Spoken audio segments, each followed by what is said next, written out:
Els romans no parlaven tots igual. El llatí clàssic era per els importants, discursos eterns, i ningú els entenia. El llatí vulgar, el del passa'm el pa.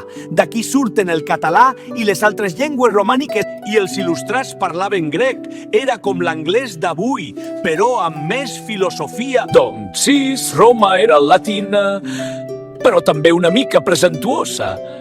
Oh, quid latine dictum sit, altum videtur. Que vol dir tot el que es diu en llatí sona majestuós. Un romà erudit parlava llatí i grec com César, Marc Aureli, Neró i altres. I doncs sí, Roma era latina, però també una mica bilingüe.